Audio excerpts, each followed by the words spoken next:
Prieš jūs mokomosios video juostos antroji dalis – projektavimą ir gamybą. Juostą kūrė Rolandas Kalinauskas, operatorius Benediktas Masiulis, antroji daly talkino Zenonas Kižys, kurį pamatysite neužilgo.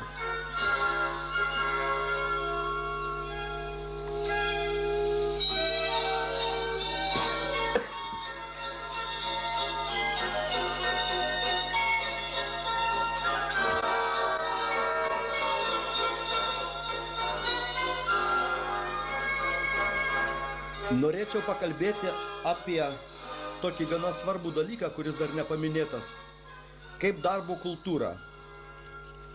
Labai dažnai mėgėjai įpratę nuo senesnių laikų dar lėktuvus, kai darydavo tarybiniais laikais, juos persekiodavo KGB ir gana stipriai.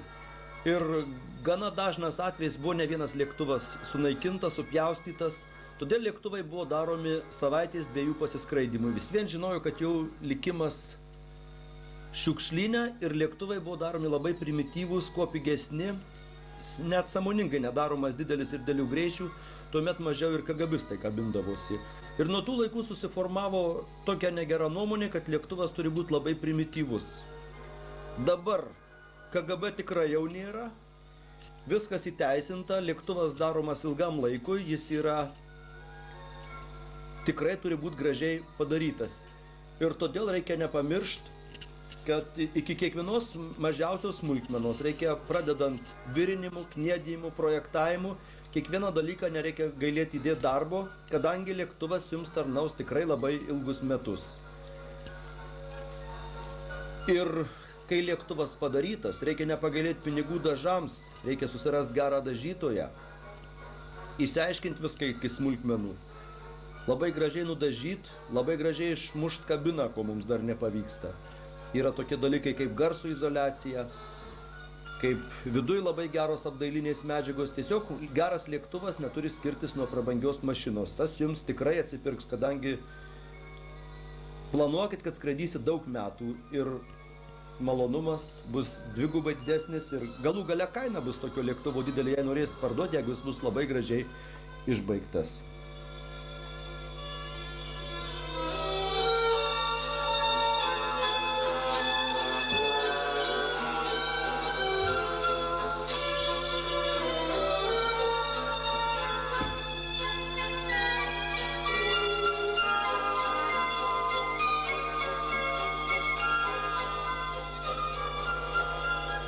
Dar vienas labai svarbus dalykas, kurio nereikia pamiršti, yra vadinama svorio kultūra. Lėktuvą darant, kartais stengiamasi, truputį čia stipriau padarysiu, čia truputį stipriau padarysiu, kai žmogus patingi skaičiuoti, ar intuicijos neturi, ar patingi pas kažką pasikonsultuoti. Ir rezultatas tiesiog gramai kaupėsi, pavirsta kilogramais, kilogramai dešimtimis kilogramų, lėktuvas darosi persunkintas ir mes neimkime tokių blogų pavyzdžių kaip Vilga, kaip netgi tas pats Jak-12, kur yra nepaprastai persunkinti lėktuvai ir tik tai labai galingo variklio ir gero propelerio dėka jie skraido.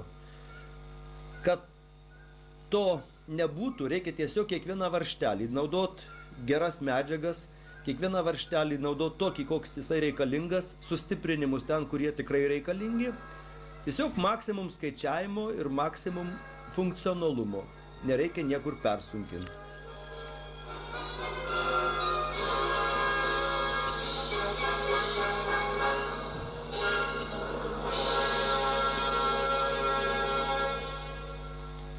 Reikėtų dar vieną dalyką žinot. Mėgėjai, pradėdami daryti lėktuvus, kartais nori sublizgėti savo išmonę.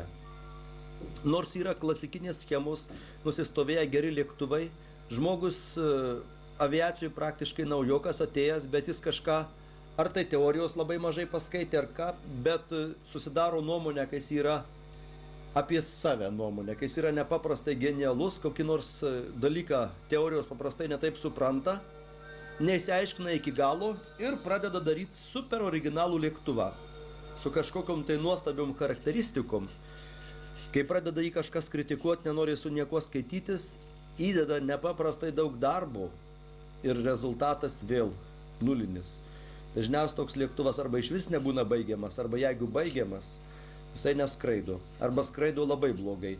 Tiesiog, pradedant lėktuvą, reikia žinot strategiją, kam jis bus skirtas, ko tu iš jo nori ir kuo paprastesnėm priemonėm pasiekti maksimalaus rezultato.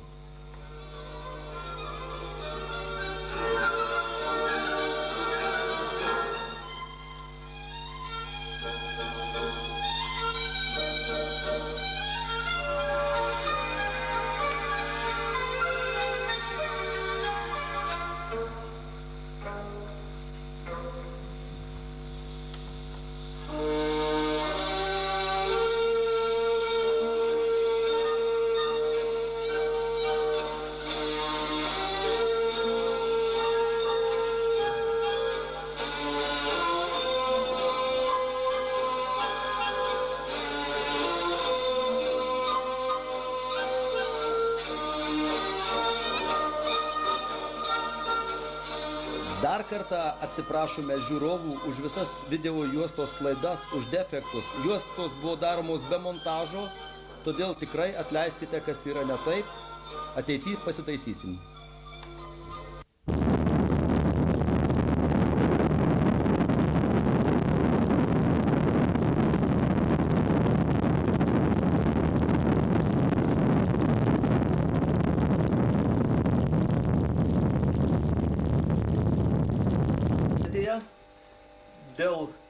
Dėl to, kad juosta pasibaigė, nespėjau papasakoti apie aliuminio štampavimo darbus. Ir pradėjau pasakoti, kaip yra metalas susodinamas. Dar kartą kartoju, kad susodinama panaudojamos tokios replės, užsilaužiamus, prie jų privirnami viršui vienas strypas, apačioj du, arba priešingai, tokie pirštai tiesiog. Ir jie veikia taip.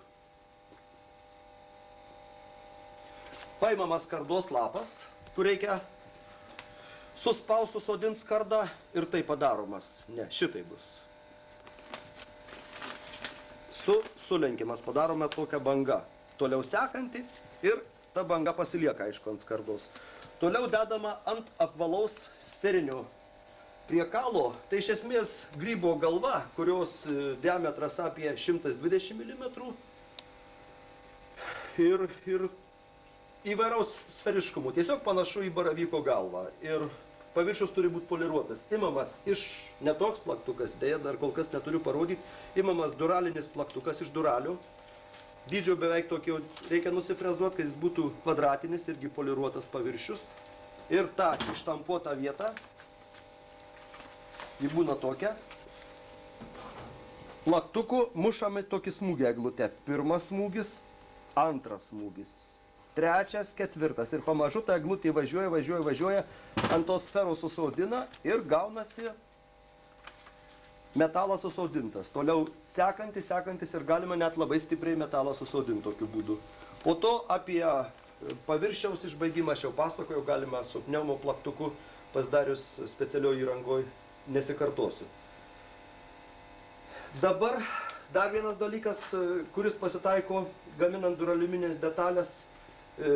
Matosi, nerviūruose būna lėktuvų štampuotos skylės, kurios ir lengvina konstrukciją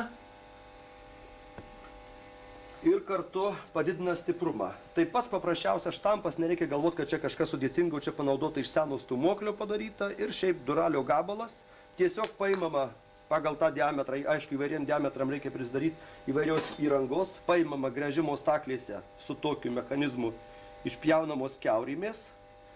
Kiaurymės, kaip visada, skutiklių kraštai nuvalomi, kad būtų švelnus, nuimamos nuožulos, o po to paimama ir užsimauna tas skarda ant to įsikišimo, iš viršaus suspaudžiama ir gaunasi kokybiškas štampavimas, netgi duralį milimetro gerai kokybiškai štampuoja. Labai puikiai štampuojasi spaustuvai, tai užtenka tokių spaustuvų pilnai galingumų. Jeigu prieimo trūksta, sunkus tai spaustuvais, galima tą patį sėkmingai keletas kūjo smūgių ir gaunasi labai gera kokybė. Dar noriu vieną dalyką papasakot. Pasakoju apie angliškus ritinėlius, kuriais lyginamos skardos. ir aš dabar pademonstruosiu. Aš padaręs juos. Kai man reikėjo, tiesiog nebuvo kitos išeities, jokios gamyklos nepadėjau, teko didelio sferiškumo, tiesiog sėdynės nugarėlę padaryti didelio sferiškumo. Ir niekaip aš neįsprendžiau, teko pačiam gamintis. Iš principo čia viskas gerai, išskyrus nuotraukų, kai aš pamačiau šitą visą fermą labai galinga, iš labai stambių, iš didelio metalo skerspjūvio suvirinta. Aš nelabai supratau, kam tas reikalinga, sakiau, čia irgi pakankamai stipri ferma, pasirodo, vis tik reikalinga. Jei pasižiūrės, tuo matot, kad standumo trūksta, lankstosi. Ir čia yra, faktiškai tą konstrukciją reiktų sustambyti. Bet ji tokiem menkiem darbam, kiek čia mums reikia, savo funkcijas atlieka. Reiškia, kaip jau pasakoju, ant smėlio maišo išmušama plaktukų sfera, kiek nori, medinių. Galima ir be mušimo, galima vien važinėjant su šitais angliškais ritinėliais padaromas sferiškumas, bet greitesnis darbas, jeigu pirmiausia plaktuku, o po to taip važinėjant ir kiekvieną kartą važiuojant, čia pilvu, arba čia galima koją padaryti, pedalą prispaust. Kiekvieną kartą važiuojant suspaudžiama tarp ritinėlių ir grįžtama. O taip ir važinėji, keisdamas kryptį ir kažkas lūžo, bet dar ne visai. Nu nieko. Tiesiog išspaustuvų išėjo nesvarbu, bet aš parodžiau principą ir nežiūrint to, galima parodyti, kad jau nuo to menko važinėjimo jau atsirado kažkokį įspaudą, jau prasideda formuotis menka sfera. Ir jeigu pavažinėjant ilgiau, galima padaryti tokį paviršių, kad praktiškai nereikia neišpakliuoti, iš karto galima dažyti, labai gaunasi geras paviršius. Ir išlygina visus sudaužimus. Truputį papasakoti apie labai paplitusią technologiją lėktuvų gamyboje virinimą. Jeigu pradėti nuo būdų, tai aviacijai naudojami keli, pats aišku pažangiausias yra argonas. Rimtose gamyklose naudojamas argoninis suvirinimas, bet mėgėjai kol kas labai retai naudoja.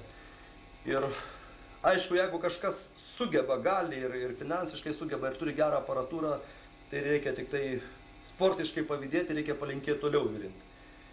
Nu, bet galima gerą kokybę užsienį, pavyzdžiui, Amerikoje, galima gerą pasiekti kokybę virinant dujom. Užsienį, Amerikoje praktiškai dujom visi lėktuvai yra virinami, bet jie turi savo trūkumų. Aš dabar nesenai čia įsirengiau aparatūrą dujinio virinimo ir vis tik turi daug kaprizų. Sakysim, du vamzdelius, kad suvirinti, jeigu pusautomačiu užtenka juos sudėti ir taip gali prisisekti, tai dujom reikia kažkokios įrangos arba padėjėjo. Metalas gerokai kraiposi, tik tiek yra geresnis dujinis suvirinimas, kad jeigu siūlė bus nekokybiška, tai bus labai nesunku kontroliuoti, bet kas pažiūrės iš šono, pamatys, kad blogai suvirinta. O su pusautomačiu virinant galima apgauti kažką, bet juk lėktuvą darai savo ir tikrai nereikia nieko apgaudinėti ir visų pirma save apgausi. Todėl pakankamai pastreniravus galima su pusautomačiu angliarūgštės aplinkoj, kas pas mus yra labai paplitę, dažniausiai lėktuvai visi virinami ir aš jau žinau gal 5, gal daugiau lėktuvų Lietuvoje suvirinta, kur skraido daug šimtais valandų ir net gal 1000 valandų resursas, priskraidimas jau yra. Ir kol kas jokių trūkimų, jokių nusiskundimų siūle. Ir Amerikoje yra sertifikuotos firmos, daro sertifikuotus lėktuvus ir kelios firmos virina su pusautomačio angliarūgštės aplinkoje. Taip, kad nereikia to pusautomačio bijot, vadinamas kempas liaudyje. Tik jis turi būti tvarkingas. Dabar šitas pusautomatis, reikia žinoti, kad jis yra labai kaprizingas, jį kaip smuiką reikia nuderinti, reikia žinoti jo pagrindinius defektus. Pagrindinis defektas, paprastai, dėl kažkokių tai priežasčių blogai paduodama viela. Aš įjungsiu, angliarūgštė jau atsukta, dėl kažkokių priežasčių čia ilga šlanga 3 metrų ir blogai paduodama viela. Tai pirma priežastis ir tiesiog virintojas nervuojasi, nežino kas yra, labai nekokybiška siūlė. Pirmiausia, reikia pasiekti, kad netgi pirštais paspaudus jaustųsi su didelė jėga, kad eina viela. Ir kartu, aišku, dujos. Pasiklausai, turi stipriai dujos. Dujos prieš aparatą slėgis apie 1–2 atmosferos priklausomai nuo skerspjūvių. Todėl reikia, jeigu pirmas dalykas turi būti labai viela kokybiška, jeigu pirksit, reikia menkiausiai rūdžių pėdsakai. Iš karto tokią vielą reikia brokuoti. Tegul jūs už ją mokėsit gerokai brangiau, pageidautina, kai būtų variuota 0,8 mm. Bet dirbkit tik su kokybiška viela. Jeigu nusipirksit truputį pigiau ir su menkiausiais rūdžių pėdsakais, jums aparatas striks ir striks ir striks. Nu, bet jeigu jau aparatas užstrigo, reikia visi pusautomačiai nesunkiai išsiardo, atsukus antgalius, ištraukiamas vidinį šarvą, galima benzine, pageidautina aviaciniam, nu arba kažkokią mažai etiliuotam paplauti ir išdžiovint, tiesiog įmerkti į benziną kelias minutės, palaikyti, išdžiovint, vėl surinkt, paprastai po to viela jau pradeda gerai. Antgalis kartais kertasi mažas varinis antgaliukas, kuris yra pabaigoj. Jį galima naują pasidaryti, pasikeisti jų ir pirkt būna. Taip, kad reikia, jeigu nori gerai virint, pusautomatis turi dirbti labai gerai. Aš noriu parodyti dar truputį aparato konstrukciją. Čia yra savadarbis, bet jisai jau dirba gal 5 metai, labai kokybiškas. Čia yra pavara dviguba krumplė ratinė ir vielos špūliai ir nuo stiklo valytuvų varikliukas. Tikrai puikiai užsirekomendavęs. Dar reikia žinot, kartais būna per ilgesnį laiką ar variklis tiesiog pradeda gesnė iš šio, nes iš to pasidaro per mažas vielos greitis. Ir jeigu jums niekaip nepavyksta priversto aparatų gerai dirbti, tiesiog reikėtų pasižiūrėti pas kitą panašų gerai dirbantį aparatą, kokiu greičiu stumiama viela, nes kartais tie defektai nepatyrusius virintus įvaro į neviltį, pradeda žmonės nekokybiškai virinto, tai tas aviacijų jokių būdų nėra leistina. Uždarom. Aparatas labai lengvai paruošiamas darbui, tiesiog atsukiama angliarūgštė, įjungiamas ir galima iš karto virinti. Siūlę virinant reikia žinot tokį principą, kad jeigu tik tai vielos pradėsi netaupyti, jeigu pradėsi storiau krauti, dažnai nepatyrę virintojai sako, daryk storą siūlę. Tai yra labai didelė klaida, net ir labai vielą taupant, jeigu po to perpjautumėt siūlę savo, su kažkuo pasižiūrėtumėt, kad vielos siūlės vietoje gaunasi labai nemažas sustorėjimas, o tai įtempimų koncentracija. Įsivaizduokit, vamzdelio storis milimetras, po to staiga labai padidėja storis ir to vietoje jau galimas įtrukimas. Todėl reiktų įsivaizduoti, kad ta viela yra auksiniai. Taupyti kiekvieną gramą virinant aviacinės konstrukcijas. Aišku, skylės nepaliks, ją vis tiek būtina užvirinti, bet viela, jeigu bus taupoma, tai nebus privaromas bereikalingas storis ir bus pasiekiama gera kokybė. Dabar pagal srovės stiprumą ir vielos greitį reikia reguliuotis taip, kad kitoj vietoje, jeigu virintum plokštelę, atsirastų nedideli pravirinimai, tokie tiesiog metalų spogeliai, bet jie neturi būti dideli. Jeigu jau kitoj pusėje pasikabina lašas, jau srovė per stipri. Bet ir jeigu nėra tų visiškai spogelių, irgi negerai. Reikia principą žinoti tokį, kad geriau virint per stiprią srovę ir truputį per mažu vielos padavimo greičiu. Tada bus geriausia, kokybiškiausia. Tiesiog reikia treniruotis. Dabar dar yra vienas dalykas, gana toksai paplitęs, žmogus paima labai negražiai suvirina siūlę, jam prieš draugus, prieš žmonas armata pasidaro, jis paima tą siūlę ir nudildžiuoja.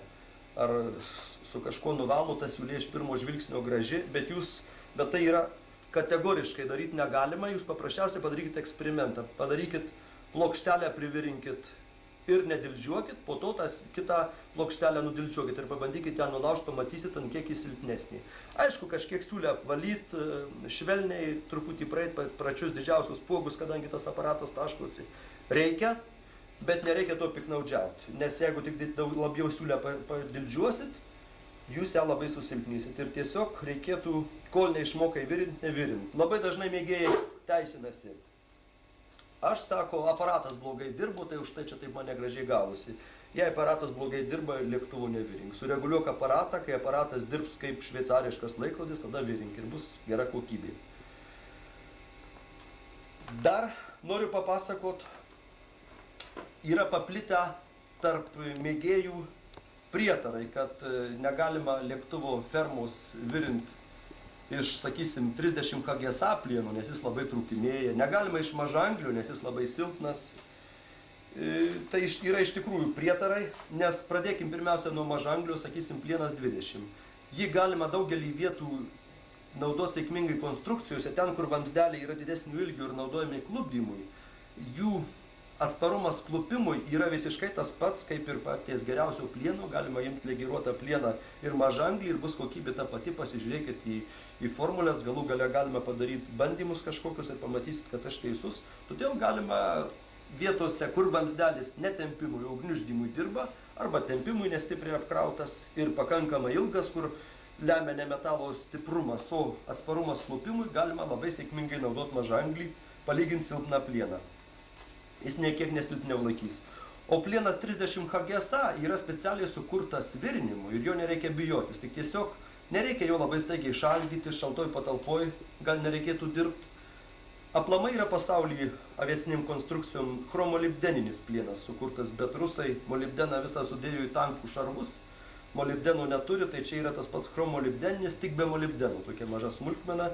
Ir jis skiriasi tuo, kad jis yra kaprizingesnis.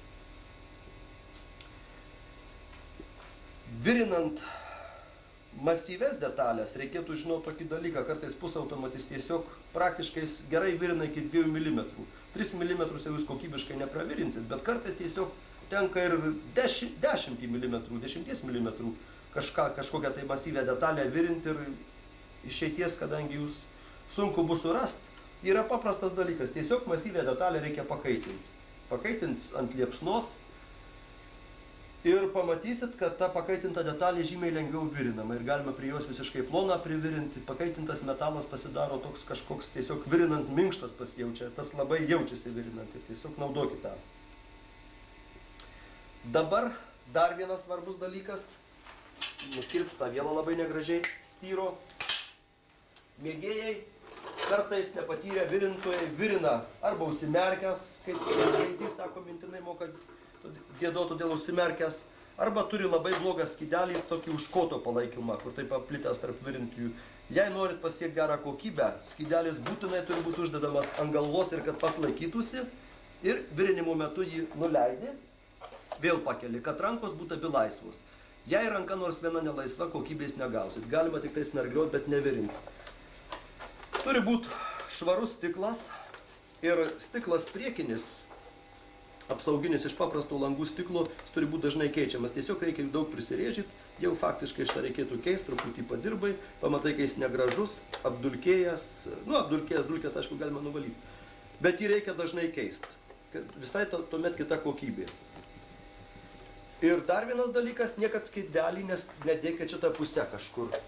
Nes, žinokit, virinant, kartais tenka prisekti, arba čia dulkės nusėda, bet svarbiausia, virinant, metalo purslai patenka ir gadina stiklą. Todėl principas skydelis dedamas visada tik šitai. Tuomet jūs virindami kažką su kitu skydeliu arba be skydelių, niekuomet nesugadinsit stiklo.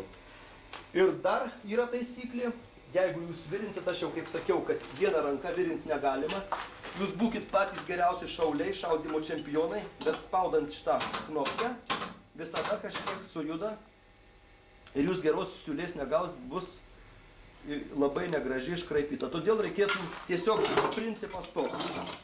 Sakysim, koją kažkur užsidedi, koją fiksuoja, jau kad nejudėtų ant tos kojos, dedi ranką, dar dedi antrą ranką, prisidedi vielą, kur tau reikalinga, kad tu matytum, kur bus ta siūlė, po to užsileidi skydelį, vėl imi antrą ranką ir fiksuoji, tada abiem rankom bus labai valdymas geras, nebus jokio judėjimo.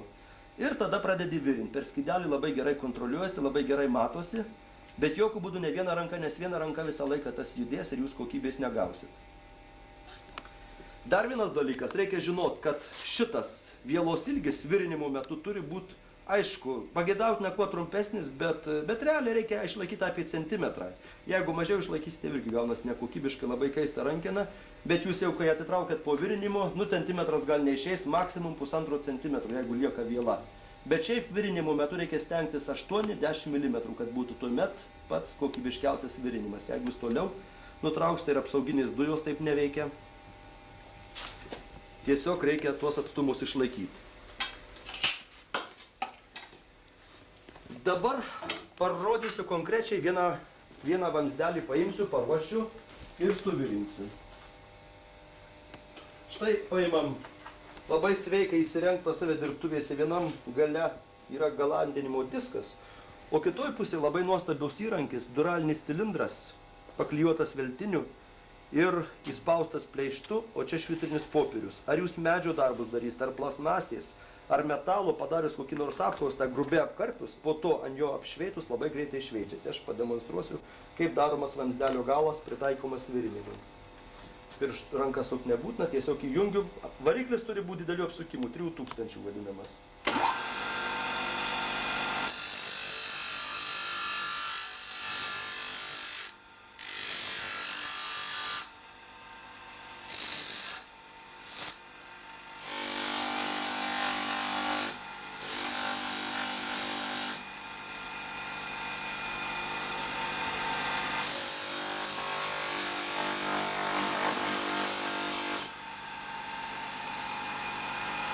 Beveik tinka, bet dar reikia pritaikyti.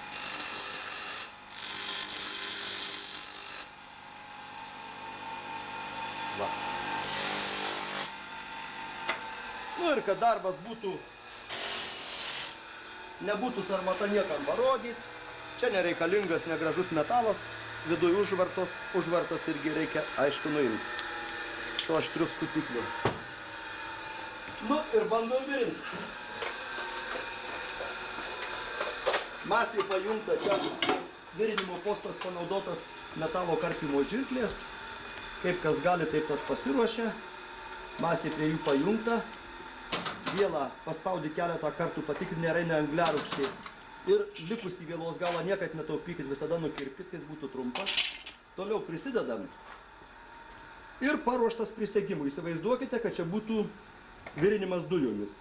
Jūs abiem rankom virinat. Jums žudbūt reikia trečios rankos, arba kažkoks laikiklis, arba draugas turi padėti. O dabar jums užtenka prisidėti, nusukti akis į šoną, galima be skydelio ir prisegim. Viskas laikosi, pasitikrinam, ar viskas gerai. Ir pabandom virinti, jeigu kameros nesugadinsim. Bet turbūt automatika suveiks. Aš jau senai virinęs, bet pabandysiu nesugadinti.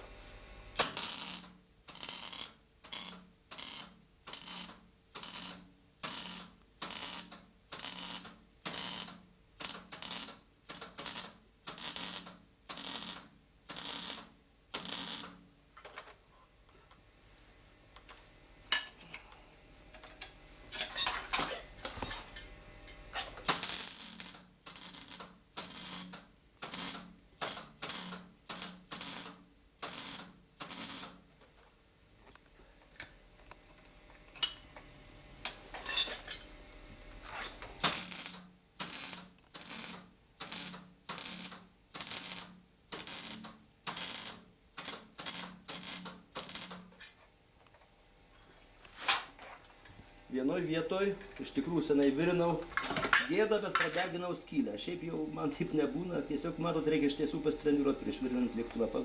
Uždarysim skylę.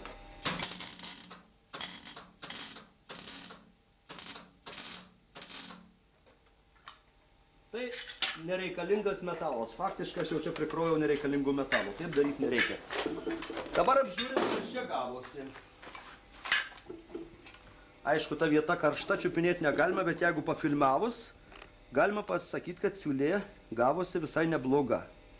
Įsiliejęs metalas, irgi taip vėlą stengiausi taupyti, viskas lyg ir gražiai, bet toj vietoj, kur padariau skylę ir vėl uždariau, jau negražu, jau čia yra nereikalingas metalas ir perpjautume. Aišku, tai yra leistina, niekur nesdėsi, skylę reikia uždaryti, bet reikia stengtis, kad taip nebūtų. Lieka visokie spuogeliai, juos reikia aštriu kirstuku nudaužyti. Dildę ir bus viskas tvarko. Ir aš dabar galiu garantuoti, kad šita siūlė yra labai stipri. Dar reikėtų nepamiršti, fermą virinant, tose vietose, prieš privirinant strypelį išgręžti kiaurymę, gal kokių 6 grąžtų ar mažesnių, nu nesvarbu, kad būtų pilnas susisiekimas, kad tarp vamzdelių būtų susisiekimas. Ir labai sveika, baigus virint fermą, patikrinti jos hermetiškumą. Aišku, rasit daug, kur oras eina papūtus, tas skylės daugmaž uždaryti visas, o po to pripilt sėmenų aliejaus, linų aliejaus vadinamas. Jis nuo senų laikų vamzdeliuose labai stabdo koroziją. Nors, jeigu hermetiškai užvirintas, galima ir be to apsėti, bet jeigu jūs įpilsite į visą lėktuvą 100 ar 200 gramų aliejaus, tas tikrai nepakenks ir tikrai sustabdys koroziją. Dar toksai, kartais atsiranda problema, gana dažna tenka remontuoti senus liemenis, senas fermas ir, sakysim, ferma ir yra Na, sakysim, šitas vamzdelis. Jis yra sulenktas arba sudaužytas, arba labai korozijos stipriai paveiktas, arba gal geriau ne šitas, nu šitai strižainiai gal toks tipiškesnis, čia mažo diametro, bet galioja tie patys dėsniai. Sakysim, šitas vamzdelis stipriai pažeistas ir nori, nenori, jį reikia pakeisti. Bet jis ne visas pažeistas, o pažeistas vienas galas. Tai vienas iš racionaliausių variantų galima su vulkanitiniu disku išpjaut, gražiai nepažeidžiant šio vamzdelio, visą jį tiesiog išpjaut, pasižiūrėti, kad nuo to nepajudėtų, kad nebūtų jokio krovų fermos niveliacija nepasikeistų, kad nepajudėtų kartais, kad to nebūtų, galime iš kitos pusės prisisekti kažkokį laikiną, tiesiog trumpai privirgyti, kad laikytų, kad nepasikeistų matmenys, bet tai ne visada būtina, tiesiog reikia žiūrėti konkrečiai toj vietoj. Ir gražiai išpjovus, tiesiog įdedamas naujas vamzdelis įvirinimas, tada nebus jokių problemų. Bet tai ne visada įmanoma. Sakysim, reikia fermos lonžeroną keisti, kuris ir ilgas, nu, sakysim, kad ir šitas vamzdelis. Tai čia jau labai sunku, čia originalio nebuvo siūlės ir nori, nenori, reikia kažkur čia, sakysim, pjauti, jeigu čia pažeista, ir, sakysim, čia išpjaunam. Tai čia galas daromas kaip ir buvo, o šičia sujungimas yra labai svarbu šitą sujungimą atidirbti. Vienas iš paprasčiausių būdų galima tiesiog vamzdelius sudurt galais ir suvirinti. Bet tai nėra labai gerai. Teorija sako, kad stiprumas sumažėja tos vietos palyginti su ištisiniu vamzdeliu apie 20–30 procentų. Laiko tik tai 0,8–0,7, ką laikytų ištisinis vamzdis ir tai ne visada yra gerai. Plius įsivaizduokit, kad jūs dar nelabai kokybiškas virintojas, visus tuos dalykus reikia įvertinti ir todėl yra įvairių literatūroje aprašyta sujungimo būdų. Bet toks, sakyčiau, paprastas, labai geras, labai patikimas, racionalus būdas yra toksai. Paimam vamzdelį su vamzdeliu senu kaip sueina, atpjaunam taip, kad tarp jų liktų maždaug 5 mm tarpas. Nu, didesnio diametro vamzdeliui gal iki 6 kokių milimetrų, mažesniem gal 3 mm, bet maždaug toksai jau gana normalus, gana didelis tarpas. Toliau paimamas vulkanitiniu disku, įpjaunamas plyšys, gal 3 cm šiuo atveju bus iš abiejų pusių, bus kažkur 4–5 mm plyšys. Švarpla tokia. Ir kita vamzdelį lygiai tas pats. Ir juos sudėjus tas, jeigu žiūrėtum, tai tas plyšys būtų ištisinis. Padarius tą, paimamas į vidų, surandamas tokio diametro vamzdelis, kad lengvai lįstų į vidų. Nu, neklibėdamas, tiesiog pagal diametrus jie lenda, kartais tenka truputį pašlifuoti. Jei tokio vamzdelio nepavyksta surasti, tai paimkite tokio paties diametro, su žirklėm tiesiog iškirpkit gabalėlį sienelės ir su tuo plyšiuku įkiškit. Nieko čia blogo, tik kad tas vamzdelis užeitų už įpjovų, kad jo ilgis būtų lygus dvigubam įpjovos ilgiui plus centimetras, 2 cm. Per daug irgi nereikia dėti. Ir kuo yra gera tokia sistema? Jūs sumovę ant to vidinio vamzdelio, jau gaunasi centravimas, jau jie laikosi, jau jums nėra problemų. Jūs galite sėkmingai prikabinti kitą vamzdelio galą ir įsitikinęs, kad tikrai viskas tvarkoj. Belieka su virinimo aparatu, čia yra visur plyšiai dideli, apačioj plonesnis vamzdelis.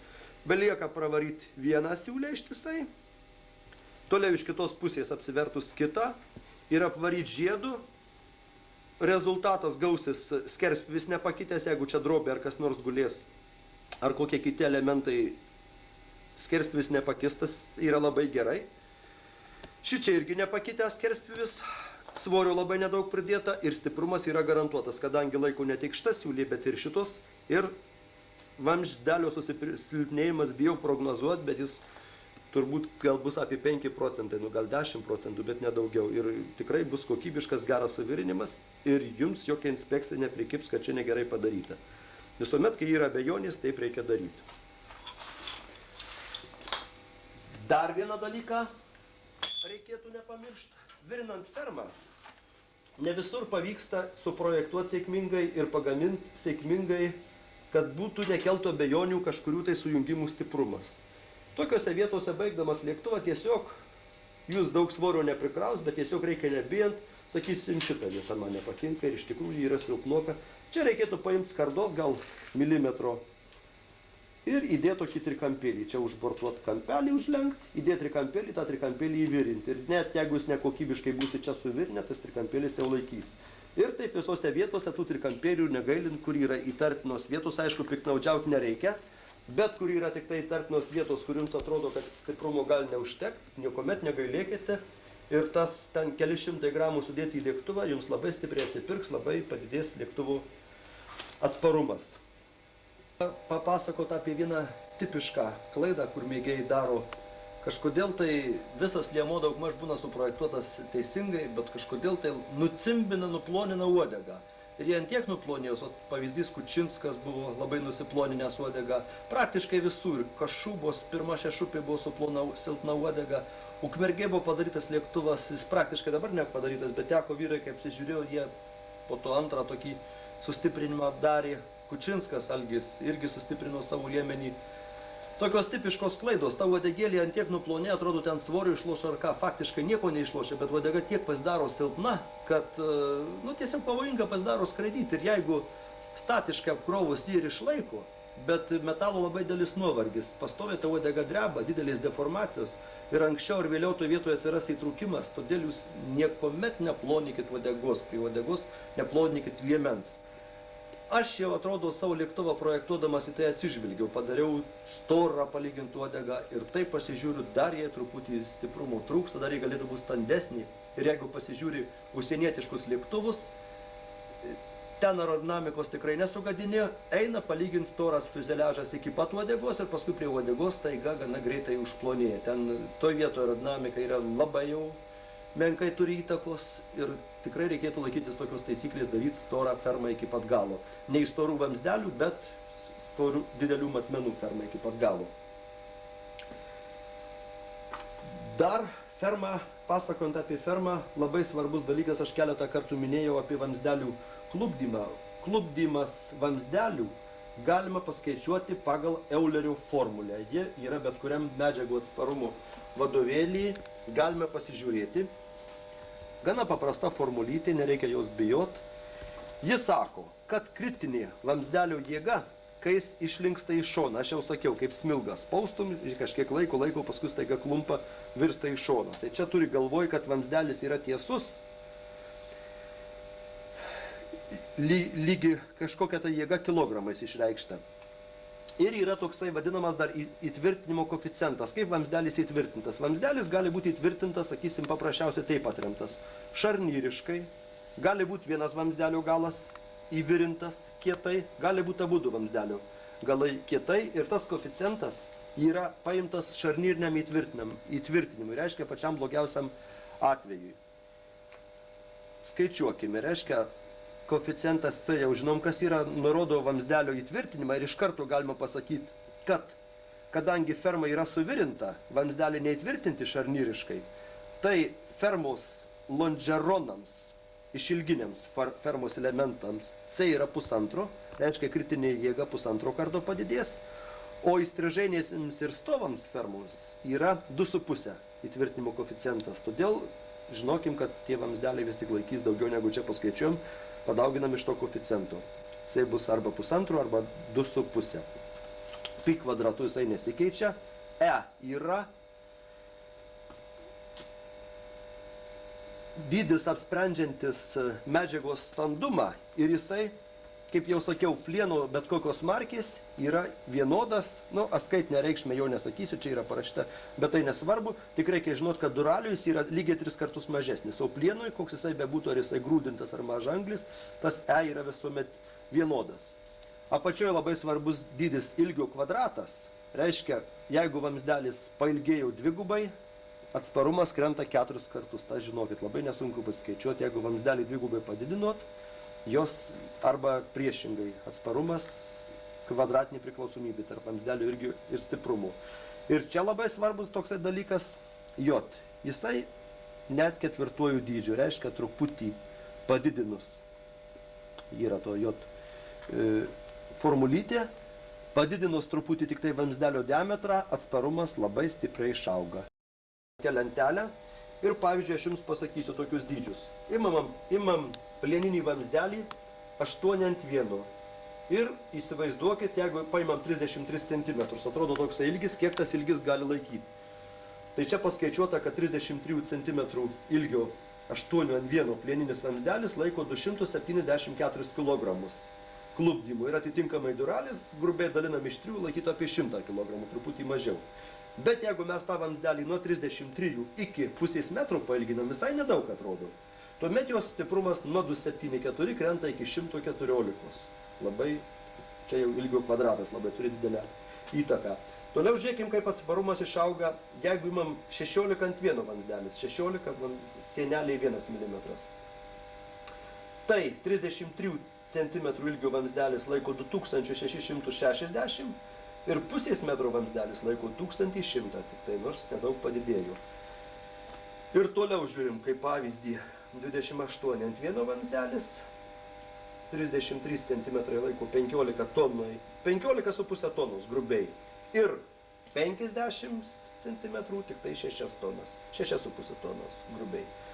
Dabar man daug kas sakys, iš kur tu čia tokius dėlius skaičius gauni, vamzdelis aplamai tiek negali laikyti. Taip, jūs teisūs, reikia kartais, jeigu vamzdelis bus trumpas, tai visada jo bus atsparumas gniuždymui. Jisai sugniuš, nesuklups, bet sugniuš. Yra tokia savoka atsparumas gniuždymui. Todėl reikia ypač trumpesnius vamzdelius paskaičiuoti dar ir gniuždymui. Galim kartais gauti šitas labai didelės jėgas klupdymui, bet gniuždymo neišlaikys. Tiesiog elementoriškai paprasti skaičiavimai. Ir tą lentelę susidarius, tikrinant fermą labai nesunku. Pamatom, kad, pavyzdžiui, vamzdelis truputį per sunkus, truputį per silpnas, truputį fermą perbraižius, galima gauti iš karto gerus rezultatus. Ir toks praktinis panaudojimas, sakysim, aš žinau, kad 8x1 33 cm vamzdelis man laiko 270 kg, o mano tas vamzdelis 274 kg. Mano vamzdelio ilgis pagal projektą, sakysim, 60 cm. Nu, grubiai, kad nereikėtų skaičiuotai lentelę naudojantis, reiškia grubiai dvigubai didesnis.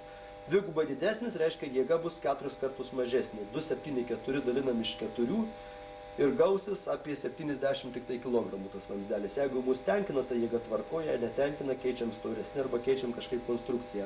Projektuojant, darant brėžinį, labai greitai galima ir kokybiškai pasiskaičiuoti, nepadarant grubių klaidų. Viena technologija aviacijoje dažnai naudojama, dažnai reikia profiliuoti vamzdžius, plieninius, duralinius, kad jie būtų aptakus. Aišku, pasiekti labai gražų profilį visiškai aptakios formos irgi galima, bet jau sudėtingesnė įranga reikalinga, bet elipsės formos, kur pasipriešinimas bus jau gerokai mažesnis, jeigu sraute toksai vamzdis stovi, sakysim, spyris kokio lengvo lėktuvėlio ar spyriukas uodegos palaikantis, yra gana paprasta.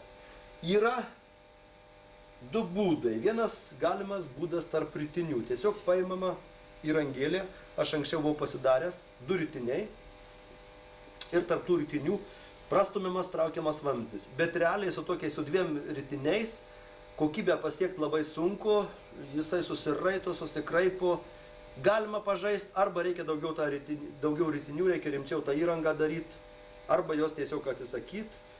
Ir paskutiniu metu aš gavau labai gerus rezultatus ir ne aš vienas, daug kas jau taip daro. Vamzdžiai profiliuojami tarp spaustuvuose. Taip yra profiliuota ultralengvo Žerolio lėktuvo vamzdžiai spyrių. Ten panaudotas duralinis vamzdis 42 ir 1 mm sienelį. Ir visa įranga, kuri buvo naudojama, tai va, vienas šakalys, spaustuvai ir 2 šakaliukai, kurie truputį švelniai obliukų išimti, mažas toksai įlinkimas padarytas. Dedami 2 šakaliukai, dedamas vamzdis, čia tik tai kaip pavyzdys, ten spyrio aišku ilgesnis, nors galima ir tą vamzdį, jeigu reikia. Ir labai svarbu, pačiam vamzdžio gale pragręžiama kiaurymė ir įstatomas koks nors strypelis, kad matytum, ar tas vamzdis nesisukioja. Ir būtinai jau čia reikalingas padėjėjas. Padėjėjas žiūri, sakysim, vertikalę arba horizontalę kryptį, kaip susitarsit. Iš akies žiūrint tikslumo užtenka. Ir darbo tvarka tokia. Paimamas vamzdžio gabalas ir spaustuvės tiesiog veržiamas. Pradėjau veržti ir dabar nuo suveržtos padėties skaičiuojam. 1, pusantro apsisukimo, sakysim, apsukom, kad daug tą vamzdį nelaužyt, ir atgal važiuojam 1, pusantro ir dar truputį. grįžtant. Ne, reikia daugiau. Reiškia, žinom kiek pasukom. Toliau perstatom vamzdį per kaladėlių ilgį. Aišku, vamzdis būna ilgesnis. Padėjėjas žiūri, kad čia būtų išlaikyta vertikali kryptis. Jūs žiūrit aukštį, kad išlaikyti, kad centre tarp kaladėlių. Ir vėl paimamas. Štai nuo tos vietos pradėjau kabinti. Ir vėl 1,5 apsisukimų. 1 ir 1,5. Ir grąžinam. Ir taip toliau pravaromas visas vamzdis. Pravarius, galima pažiūrėti, kad vamzdis jau truputį deformuotas, truputį susispaudęs, bet dar labai mažai. Jūs darot antrą praeidimą, vėl nuo to žiūrima kryptis su tuo pagalbiniu vamzdeliu. Dar kartą ir vėl pasižiūrim ten 1,5, 2 apsisukimus, kiek spaustumai, kol dar spaudžia, kad labai neprievartaujant, kol pajėgiat. Vėl atsukat ir taip visas, kai vamzdis praeinamas keletą kartų, paprastai reikia 3, kartais 4 tokių praėjimų ir gaunamas kokybiškas profiliuotas vamzdis. Belieka galus įknėdyt ir nereikia bijot, kad jisai duralį, nesakys, duralį negalima lankstyti. Jeigu tokio storio tikrai galima laikyti, nuo to įtraukimų neatsiras, nes lankstoma labai didelis lenkimo spindulys, aš jau kaip minėjau, lankstant duralį turi lenkimo spindulys būti nemažiau 2 skardos storių. Čia spindulys gerokai didesnis ir galima drąsiai nebijoti, jokių įtrūkimų neatsiras. Lietuva nepaprastai svarbu yra atlikti atsparumo skaičiavimus. Tai suprantama, kadangi netinkamai parinkus nešančių konstrukcijų atsparumą, lėktuvas gali net ir sulūžti ore. Atsparumo skaičiavimai pradedami nuo taip vadinamos eksploatacinės perkrovos parinkimo. Tai reiškia, keleriopą perkrovą ore tas lėktuvas normalios eksploatacijos metu gali gauti. Paprastai, ta taip vadinama NX eksploatacinė perkrova įmama ne mažiau kaip +4, reiškia, kaip perkrovimas teigiamas, ir ne mažiau kaip -2,5. Bet tai reiškia, kad lėktuvas skaičiuojamas ne būtent tokiai perkrovai, o 1,5 karto didesnė. Tas 1,5 yra atsargos koeficientas. Vadinasi, skaičiuojama perkrova šiuo atveju 1,5 padaugta iš eksploatacinės perkrovos. Be to, visiems sparnų pajungimo, spyrių pajungimo, stabilizatoriaus ir visokiems kitokiems pajungimo mazgams dar įmamas papildomas koeficientas, dar kartą 1,5, ta skaičiuotina perkrova padauginama dar kartą iš 1,5. Ir nereikia bijoti pajungimo mazgus daryti stipresnius. Šitą perkrovą, šitą koeficientą galima panaudoti dar didesnį. Persukinant, pastiprinant pajungimo mazgus, galbūt galima lėktuvų svorį padidinti 1 procentu, bet užtat patikimumas bus garantuotas. Skaičiavimas pradedamas nustatant skaičiuotiną skridimo svorį. Tai yra viso lėktuvo skridimo svoris. Skaičiuotinas skridimo svoris lygus viso lėktuvo skridimo svoriui, iš kurio atimamas pačių sparnų svoris. Tai suprantama, kadangi sparnai patys save neša ir jie patys savęs neapkrauna. Sparnų svoris išmetamas. Po to reikia paskaičiuoti, koks maksimalus skaičiuotinas krūvis tenka vienam bėginiui sparno metrui. Taip vadinama Ž raidė. Štai matot šitam brėžinėlį, vaizdžiai parodytas strėliukėmis, kaip oro srautas veikia sparną. Kiekvienam ilgio metrui tam tikras krūvis. Jis gaunamas skaičiuotiną perkrovą padauginus iš skaičiuotino svorių, reiškia lėktuvo skridimo svoris minus sparnų svoris, ir padalinus iš sparnų ilgio. Šitas Ž ir yra krūvis bėginiam sparno ilgio metrui ir yra dydis, kuris toliau naudojamas atsparumo skaičiavimuose. Šiame piešinyje jūs galite pastebėti, kaip atrodo spyrinio lėktuvo sparno apkrovimas, štai čia pavaizduotas spyris, ir kaip atrodo nespyrinio. Šitą lenkimo momento, arba paprasčiau kalbant, sparno laužimo diagramą vadinasi epiūra. Štai matot, didėja nuo sparno galo ir netiesia didėja opaliarė. Ir žinoma, didžiausia reikšmė yra spyrio pajungimo vietoje.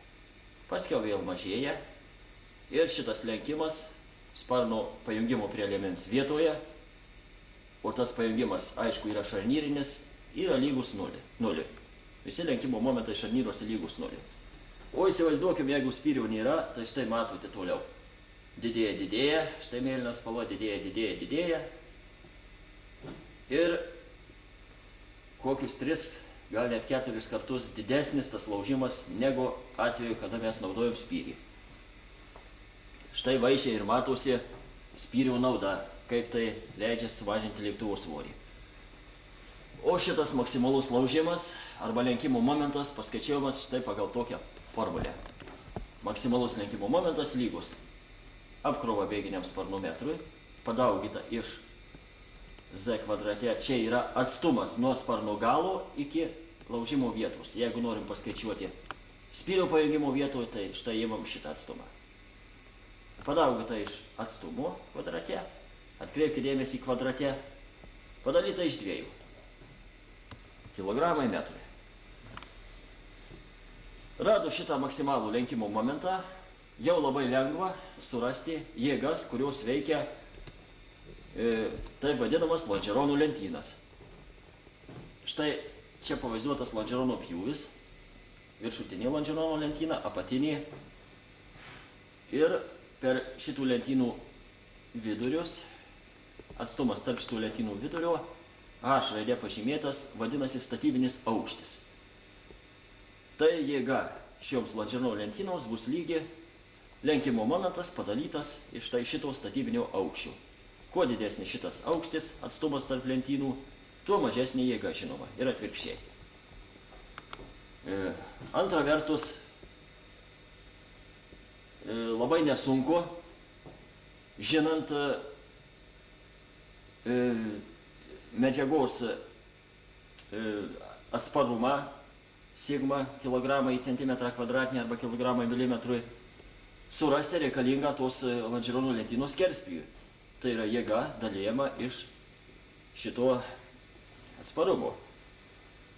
Pavyzdžiui, pušiai yra leidžiama tempimo gniuždymo jėga, yra lygi 350 kg centimetrų kvadratiniam. O tempimo, atkreipkite dėmesį, maždaug 2,5 kartų didesnė yra lygi 830 kg kvadratiniam centimetrui. Iš to gali pasidaryti aišku, jeigu kas atkreipė dėmesį, kodėl medinių konstrukcijų lėktuvų ar sklandytuvų viršutinė lonžeronų lentyna paprastai būna apie 2 kartus storesnė, kadangi gniuždymui pušis laiko žymiai mažiau. Trumpai tiek apie lonžeronų apskaičiavimą, bet sparną dar reikia paskaičiuoti ir susukimui. Štai pavyzdžiui pavaizduotas sparno profilis, lonžeronas. Ir susukimo jėgas paprastai priima priekinį noselį, kuri gaminama ar iš duralminio, ar iš faneros, ar iš stiklo plasčio. Tas susukimo momentas, kuris sparną suka ir kuris yra didžiausias prie lėktuvo liemens, randamas labai paprastai. Sukimo momentas yra lygus. Vėlgi, ta pati apkrova sparno bėginiam metrui padaugyta iš sparno ilgio, čia turime galvoj vienas sparnas, nuo sparno galo iki sparno liemens ilgis. Štai va toksai. Ir padaugyta iš atstumo nuo lonžeronų iki linijos 40% nuo vidutinės sparno aerodinaminės jėgos. Tai yra todėl, kad vidutiniškai sparno keliamoji jėga koncentruojasi apie 40% nuo vidutinės sparno aerodinaminės stygos. Štai va, Y parodyta keliamoji jėga. Eina maždaug per šitą liniją. Žinoma, įvairiais skridimo režimais, keičiantis atakos kampui, šitas dydis kinta, bet vidutiniškai yra tiek ir skaičiavimuose naudojama tiek. Aišku, paklaida neišvengiama, tačiau reikia naudoti tiek. Tokiu būdu gaunamas sukimo momentas, vėlgi kilogramai metrui. O po to, gavus momentą, nesunku apskaičiuoti įtampą medžiagai, iš kurios pagaminta noselė. Tai yra nupjovimo įtampa tau vadinasi, kuri gaunama sukimo momentą padalinus iš dviejų noselės kontūrų plotų, ką užbrūkšniuotą matot, ir padaugyta iš noselės medžiagos sienelės storio. Tik tai tuos skaičiavimus atliekant labai reikia kreipti dėmesį į išmatavimus. Momentas paprastai randamas kilogramais į metrą, bet medžiagos storiai dažniausiai būna milimetrais. Viską reikia suvesti į vieną dimensiją, galima centimetrais, pavyzdžiui, momentą perskaičiuoti kilogramais į centimetrą, noselės storį centimetrais, plotą kvadratiniais centimetrais. Tada gausime įtampos medžiagoje jėgą kilogramais į kvadratinį centimetrą.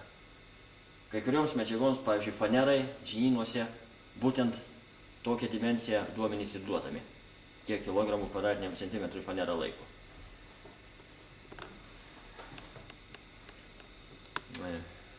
Toliau, lonžeroną ir sparno atsparumą sukimui, spyriniam lėktuvui reikia apskaičiuoti spyrį. Spyrio apskaičiavimo esmė yra nustatyti, kokios tempimo ir gniuždymo jėgos šį spyrį veikia. Yra gana paprasta formulė jėgai veikiančiai spyrį ir spyrio surasti.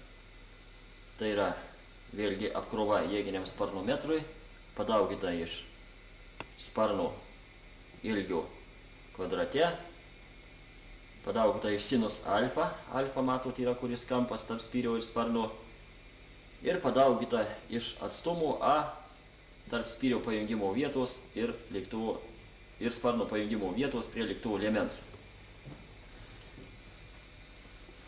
Žinoma, įvedant teigiamos apkrovos, teigiama apkrova sparno ilgio metrui gaunasi spyrio, šiuo atveju spyrio tempimo jėga, įvedant neigiamą, prie neigiamų perkrovų apkrova bėginiam sparno ilgio metrui gauname spyrio gniuždymo jėgą.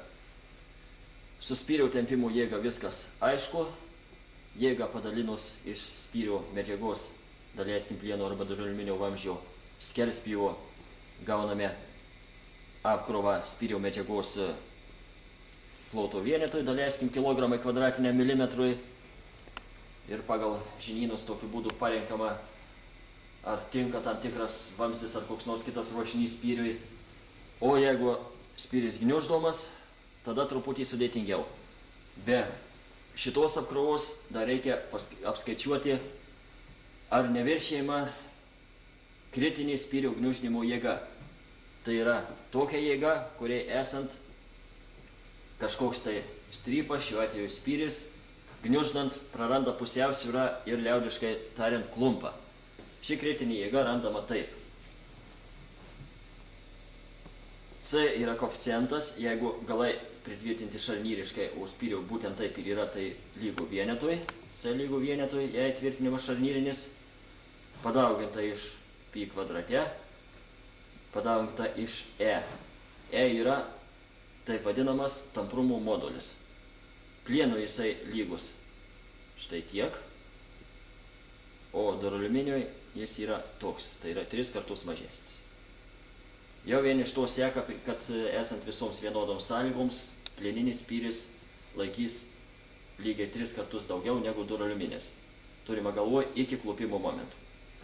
Ir padaugyta iš inercijos momento I. Šis inercijos momentas paprastai būna visuose medžiagų atsparumų žinynuose, duotas įvairių skerspjūvių vamzdžiams, ir jį iš ten reikėtų įrimti. Galime ir apskaičiuoti, bet čia tos formulės neminėsiu. Ir padaugyta iš spyrio ilgio centimetrais L kvadrate.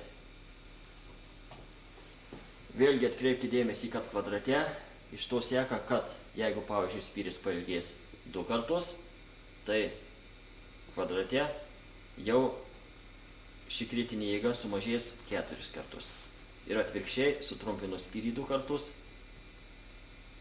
jo kritinė jėga klupdymui išauga 4 kartus. Atsiprašau. Atrodo, būsi suklydęs, padalyta iš spyrio ilgio kvadrate. Ir vėlgi grįžtų prie to, kad sumažinus spyrio ilgį 2 kartus, jo atsparumas klupimui padidėja 4 kartus. Iš to gali būti aišku, kodėl štai maždaug šitoje vietoje per spyrio vidurį daugelis lėktuvų turi taip vadinamus kontraspyrius. Tai yra mažą spyriuką nuo spyrio vidurio einantį prie paties sparno. Šitie kontraspyriai kaip tik spyrio vidurį prilaiko, įsivaizduokit, kad jį įtvirtina kietai ir jau klupdymui dirba tik tai pusė spyrio ilgio. Ko dėka viso spyrio atsparumas klupimui padidėja net 4 kartus. Štai trumpai tiek apie sparno ir spyrio apskaičiavimus.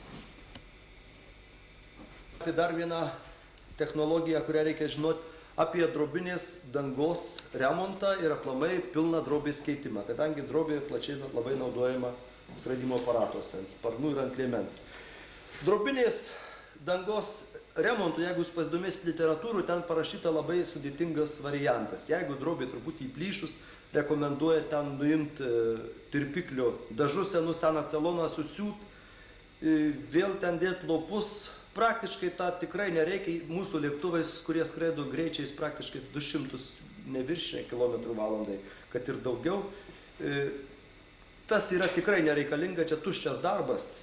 Pilnai užtenka tiesiog uždėti gerai paviršių, nuvalius visus nešvarumus, nuriebinus. Užtenka uždėti šviežios drobės lopą klijais AK-20.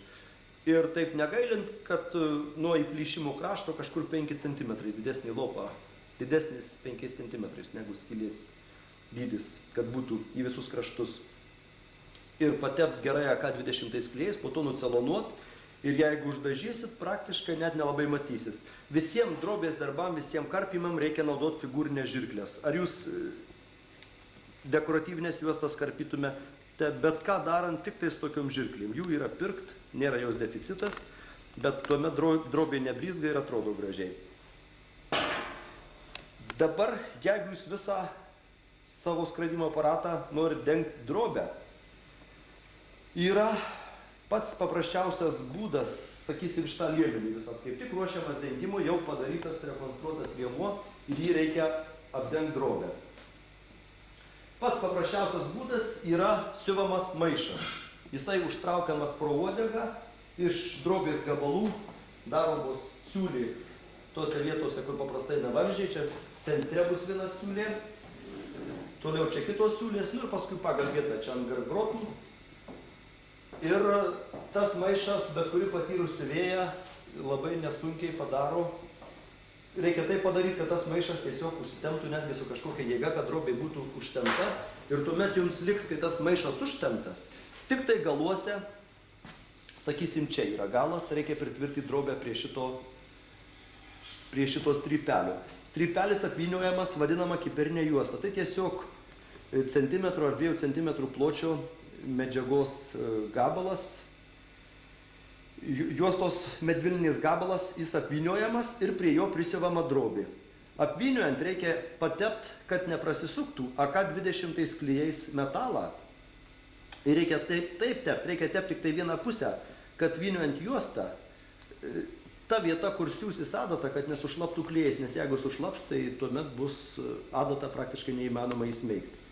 Ir visus tokius dalykus apvyniojus kiperinė juosta, drobė patraukiama ir padaromas maždaug taip. Drobė, aišku, lieka su užlaida, palenkiamas kraštas po apačią ir patempiant su adata siuvama ir taip toliau apeiname. Palygint greitai ir kokybiškai gaunasi visas drobės pritvirtinimas. Pritvirtinus drobę, tose vietose, aišku, aš truputį peršauksiu po visų celonavimų, ne po visų, po 2 celonavimų, toj vietoj ant visų tų užsiklijuoja dekoratyviniais juostos ir pasislepia. Prisiūtos vietos dar susistiprina ir tikrai nebūna jokių problemų dėl drobės tvirtinimo. Aš praleidau gana svarbų dalyką paruošimą drobės. Prieš dengiant drobę, kaip yra pasiūtas čekolas, viskas tvarkoj. Dabar tose visose vietose, kur drobė trinasi su metalu, klijuojamas popierius. Anksčiau buvo naudojamas laikraštinis popierius arba kažkas panašaus ir su AK-20 klijais ilgas terliojimas, kadangi čia apsaugo tik nuo trinties, labai gerai yra tokia dažytoje naudoja popierinę juostą, imama popierinė juosta ir tiesiog štai imama ir klijuojama. Ir ji pilnai atlieka savo funkcijas. Nu, viso lėktuvo neklijuosiu, tik tai parodau. Paskui darant rimtai viską padarys, bet jau drobė, jau gula ne ant gryno metalo, jau ir neprasitrins. Jeigu yra kažkokie, sakysim, šita vieta įtartina, nu gerai, čia siūlė nušveista, bet jeigu truputį kokia nelygi kyla įtarimas, toj vietoj užklijuojamas antras sluoksnis. Čia tas vaizdo tikrai nesugadins, popieriukas plonas, o drobė neprasitrins. Ant medinių gargrotų klijuoti nereikia. Mediniai gargrotai yra prieš tai nulakuojami celonu arba kokiu nors kitu nitro laku, tai tiesiog ir prisikabina. Dar drobė papildomai tvirtinas, tas celonas susiklijuoja. O visi metaliniai, štai čia pačiu yra metalinis vamsdelis, duraliuminio vamsdelis, jį irgi jau reikės apklijuoti šitą juostą. Na ir, kaip jau minėjau, paruošus visus paviršius, užtraukus ir užsiuvus galus, drobė celonuojama. Celonavimui naudojamas pirmam sluoksniui reikia naudoti skystą celoną, nes jeigu tirštas celonas, bus labai didelė celono išeiga, labai didelė sąnaudos, kol nutepsi, bus daug nubėgimų ir tiesiog sunkus ilgas darbas. Pirmas sluoksnis čia pagal literatūrą rašo 85-100 sekundžių, matuojant viskozimetru. Ir antras sluoksnis jau bus 120-150, jau celonas gerokai tirštesnis. Reikia labai stengtis pirmą sluoksnį celonuojant, labai dažnai, jeigu tik tai užtiška koks celono lašas ir laiku nepastebi, toj vietoj iš karto nubėgimas ir netgi nudažius lėktuvą jau matos. Todėl reikia stengtis labai tolygiai tepti, neaptaškant, kad gautųsi gera kokybė. Patalpos darbui svarbiausia turi būti sausa. Jeigu patalpo yra nors truputį drėgmė, net vasarą sauliai, gali saulė šviest, bet jeigu ką tik tai lyjo, laukia drėgna, patalpoj jau nelabai įmanoma dirbti, reikia, kad būtų kuo sausiau celonuojant ir temperatūra ne mažiau 12 laipsnių technologija leidžia, nuo 12 iki 35 laipsnių, bet reiškia normali tokia kambario temperatūra. Ir tokios prie vidutinės kambario temperatūros reikia žinoti, kad tarp visų celonavimų yra džiovinimas trunka maždaug po valandą. Galima truputį ilgiau, bet nereikia per daug skubėti, nereikia mažiau negu valandą, nes tada nors atrodo ir išdžiūvę, bet reikia jam leisti pilnai išsigaruoti ant celonui.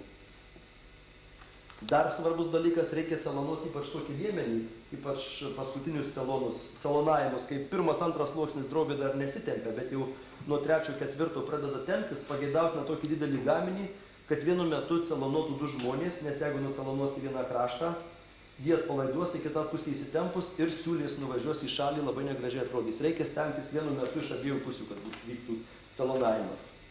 Labai svarbu teptukas. Nepagailėkit pinigų, naudokit tik kokybišką teptuką.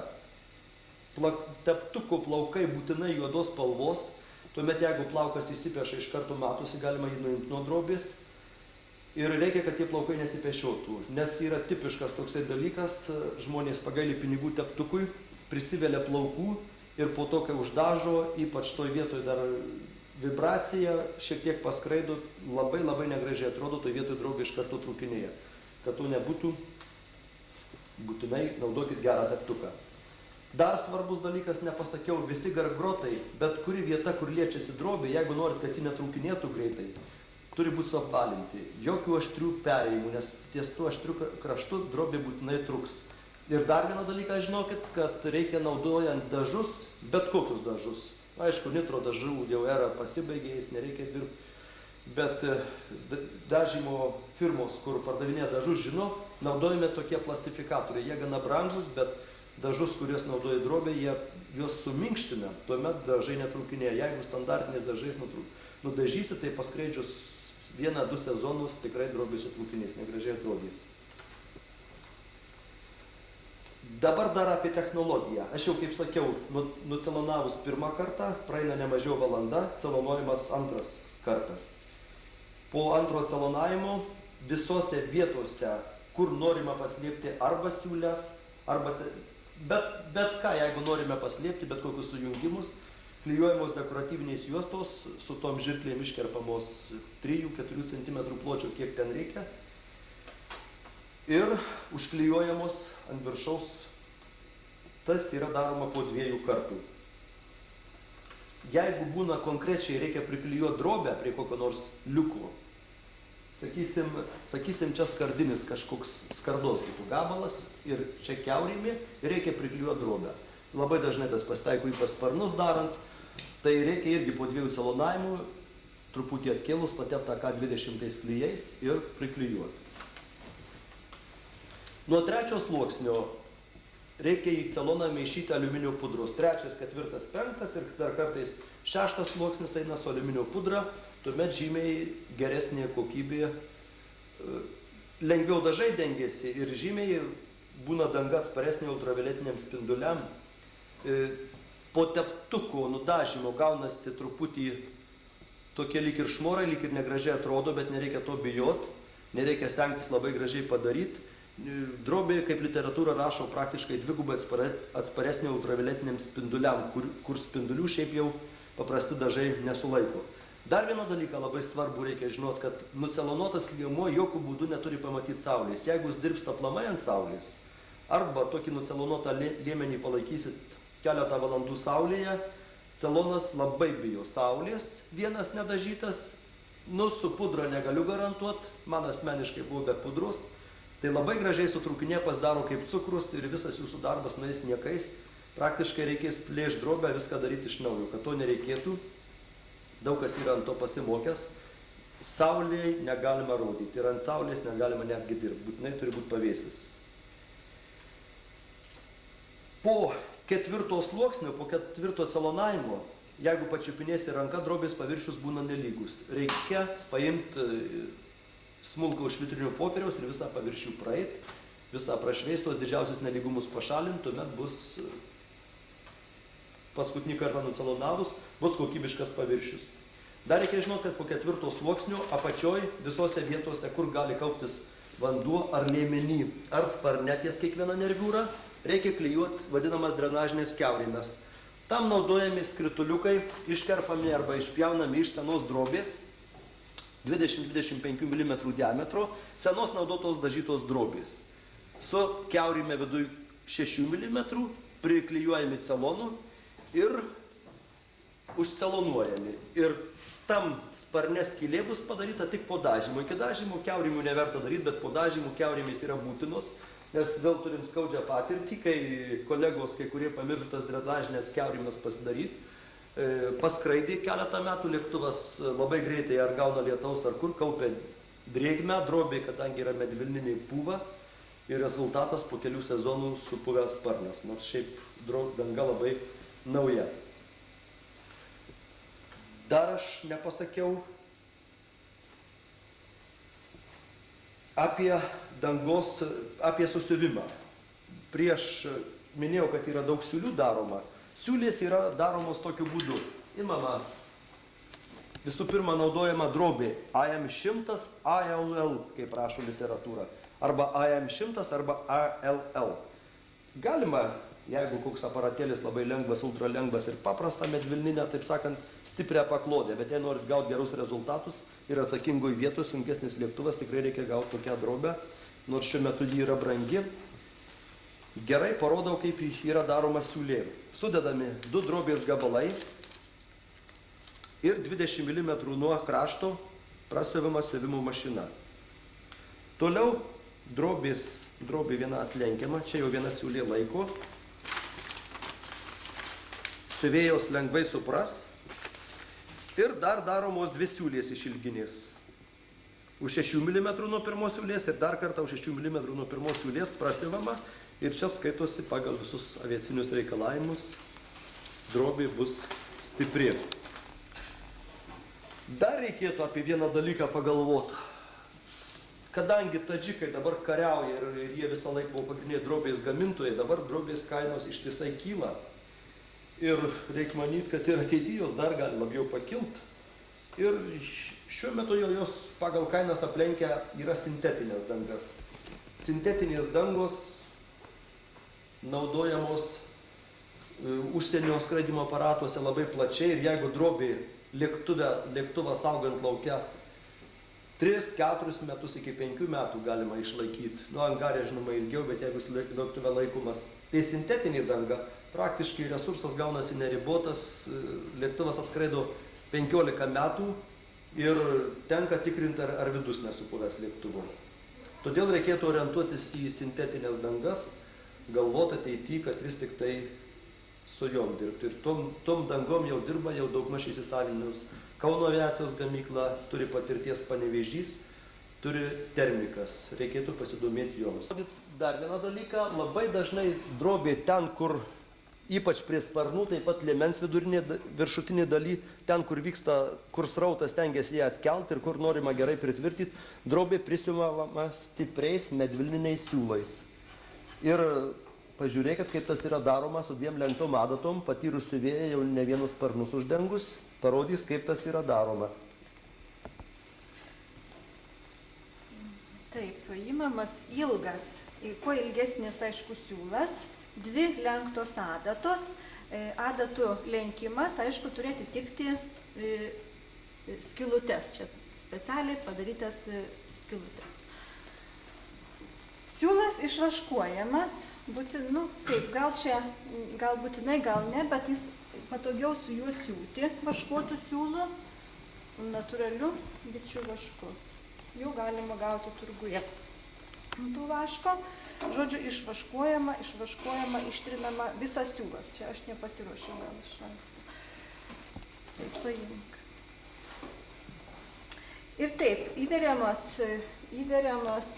adatos 2, siūlas pusiau lenkiamas ir pradedama siūti.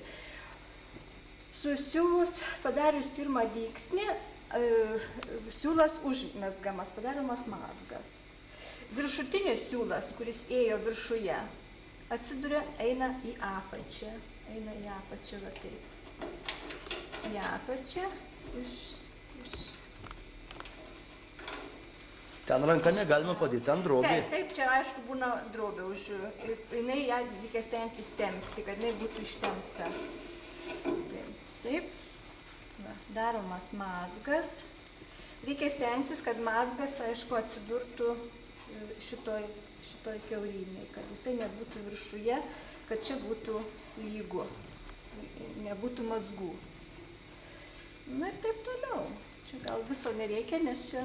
Ir dar noriu paklausti dėl drobės lyginimo. Pats pamiršau pasakyti, dėl drobę būtinai atrodo lyg tai kai kam, kad celonas gali išlyginti, būna drobė susiraukšlėjus dažniausiai, būtina ją labai gražiai, labai stipriai, tik tai moterys moka lygintuvų išlyginti. Taip, ją būtinai, nes neišlygina būna tokie lūžiai. Tiesiog nuo sulankstimo, lenkimo, tiesiog juos labai sunku išlyginti, bet juos reikia stengtis kuo labiau išlyginti. Paskui būna drobėje tokie technologiniai siūlai jausti. Jie taip pat labai svarbus, nes drobė turi būti eiti kaip tiesi, nebūti kažkokia tai įstriža. Technologinės reiškia įjaustas mėlynas siūliukas. Taip pat pagal tuos lūžius, kadangi juos išlyginti labai sunku, tai jie gaunasi tas lūžis, gaunasi kaip technologinė kažkokia tai linija, rodanti, kad drobė yra tiesi. Tik žinokit vieną dalyką, jeigu patingėsite išlyginti, paskui yra nadažyto lėktuvo tie lūžiai labai gerai matysis ir praktiškai nepanaikinamas gaunasi dalykas, nors darbo papildomai nedaug reikia įdėti.